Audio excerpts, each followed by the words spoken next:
নমস্কার বন্ধুরা, আমি তুহিন আর আমার কিচেনে আপনাদের সবাইকে স্বাগত। আজ আপনাদের জন্য নিয়ে এসেছি একদম ধাবা প্যাটার্নে অমৃতসরে যেভাবে তৈরি হয় অমৃতসরি পনির ভুর্জি, ঠিক সেইভাবে করে দেখাবো একদম ইজিয়েস্ট ওয়েতে, যাতে আপনাদের করতে সুবিধা হয়।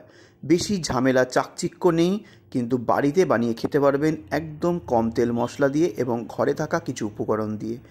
আর দুর্দান্ত লাগে খেতে, রুটি পরোটা দিয়ে তো অমৃত লাগে। যে কোনো বাড়িতে যদি কুলচা বানিয়ে খান তাতেও কিন্তু পনির ভুর্জি অনবদ্য একটা জুটি। আজকের রেসিপিটা অবশ্যই কিন্তু বানিয়ে খাওয়ার মতো রেসিপি, অপূর্ব লাগে খেতে। চলুন দেখে নেওয়া যাক কিভাবে এই অমৃতসরি পনির ভুর্জি বানাতে হয়, এবং এটা বাচ্চা থেকে বয়স্ক সবাই পছন্দ করবে। প্রথমেই অমৃতসরি পনির ভুর্জি বানানোর জন্য নিয়ে নিয়েছি একটা প্লেট। একটু ছড়ানো প্লেট নেবেন যাতে পনিরটা গ্রেট করতে সুবিধা হয়। এইবার নিয়ে নিচ্ছি একটা গ্রেটার। আপনার বাড়িতে যেরকম গ্রেটার থাকবে তা হলেও চলবে, অথবা আপনি যদি গ্রেট করে পনির দিতে না চান, হাত দিয়ে ভালো করে গুঁড়ো করে নেবেন পনিরটাকে, একদম চটকে একদম ভর্তা করে দেবেন, তাতেও হবে। কিন্তু গ্রেট করে করলে ইকুয়ালি খুব সুন্দরভাবে মশলার সঙ্গে মিক্স হয়, তাই আমি গ্রেট করে দেখাচ্ছি আপনাদেরকে। এইবার আমি 200 গ্রাম পনির নিয়ে নিয়েছি। পনিরটাকে এইবার দেখুন 3-4টে গ্রেটারের গ্রেট করার অংশ রয়েছে, সেখানে মিডিয়াম যেটা আছে সেটা দিয়ে আমি গ্রেট করব। পনিরটা সেইভাবে আমি মিডিয়ামের অংশটা দিয়ে গ্রেট করে নেব। ধীরে ধীরে গ্রেট করবেন, তাড়াহুড়ো কিছু নেই, হাত কেটে যাওয়ার সম্ভাবনা থাকে অনেক সময়। ভালো করে দেখুন পনিরটা আমার গ্রেট করা হয়ে গেছে। এইবার নেক্সট স্টেপে যাওয়া যাক।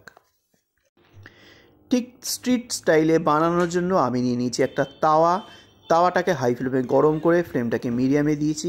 এইবার এর মধ্যে দিয়ে দেবো পরিমাণ মতো সাদা তেল, রিফাইন্ড অয়েল। কতটা তেল ইউজ করবেন নির্ভর করছে আপনার উপর। আপনাদের শরীর স্বাস্থ্য বুঝেই তেল ব্যবহার করবেন। রেসিপি থাকবে সেম টু সেম, প্রতিটা রেসিপিতেই আমি এই কথাটা বলে থাকি, নুন ঝাল মিষ্টি সঙ্গে তেল। কতটা খাবেন আপনার টেস্ট বাড অনুযায়ী, শরীর স্বাস্থ্য অনুযায়ী তবে ইউজ করবেন। কখনো কখনো কোনো মানুষের মনে হয় যে আমি তেল বেশি দিই, তাদের জন্য আমি সবসময় এক কথা বলি যে আপনারা বুঝে শুনে দেবেন। আমি দিচ্ছি বলেই আপনাদের দিতে হবে এমন কোনো ব্যাপার নেই। আর সবথেকে বড় কথা, তেলটা কতটা দেবেন সেটা আপনার ওপরই নির্ভর করছে, আপনার হাতের ওপরে নির্ভর করছে, আপনার শরীরের ওপর নির্ভর করছে। এইবার রান্নায় দিয়েছি তেলটা ভালো করে গরম হয়ে গেছে। এইবার এই তেলের মধ্যে দিয়ে দেবো একটা বড় সাইজের পেঁয়াজ। বড় সাইজের পেঁয়াজটাকে একদম ফাইনলি স্লাইস করে নিয়েছি। এইভাবেই কিন্তু তাওয়াতে ফ্রাই করলে খুব সুন্দরভাবে পেঁয়াজটা ফ্রাই হয়। এইবার এইটাকে হাই ফ্লেমে ভালো করে লাল লাল করে ভেজে নিতে হবে, যাতে খুব সুন্দর খেতে হয়। এইবার দিয়ে দেবো হাফ চামচ কুচনো আদা, হাফ টিস্পুন চপড জিঞ্জার, তারপরে দিয়ে দেবো 1 চামচ কুচনো রসুন, অ্যাড 1 টিস্পুন চপড গার্লিক। এবং এবার ফ্রাই করতে হবে সুন্দরভাবে, যাতে কাঁচা রসুন আদা আর পেঁয়াজের গন্ধটা না থাকে।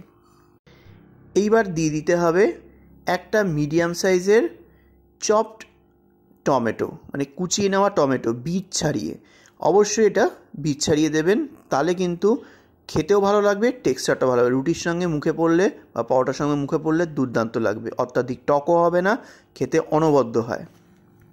এইবার পেঁয়াজ আর টমেটোটাকে নরম করার জন্য দিয়ে দেবো সল্ট, মানে লবণ দিয়ে এবার এটাকে ভাজতে হবে। তারপরে দিয়ে দেবো 1/4 চা চামচ পরিমাণে Kashmiri red chilli powder, add 1/4 teaspoon Kashmiri red chilli powder. দিয়ে দেবো 1/4 টিস্পুন পরিমাণে হলুদ গুঁড়ো, অ্যাড 1/4 টিস্পুন টার্মারিক পাউডার। দিয়ে দেবো হাফ চামচ ধনের গুঁড়ো, add half teaspoon coriander powder. এবার দিয়ে দেবো হাফ টিস্পুন জিরের গুঁড়ো, add half teaspoon cumin powder.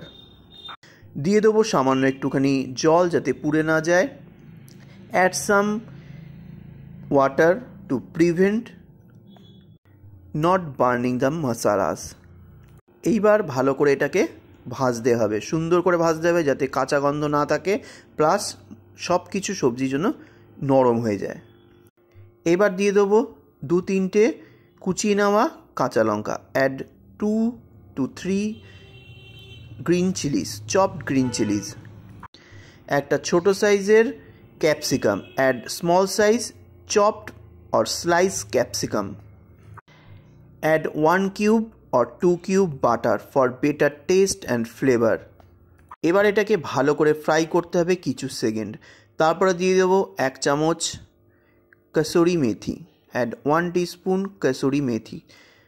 এইবার ভালো করে এটাকে ফ্রাই করতে হবে।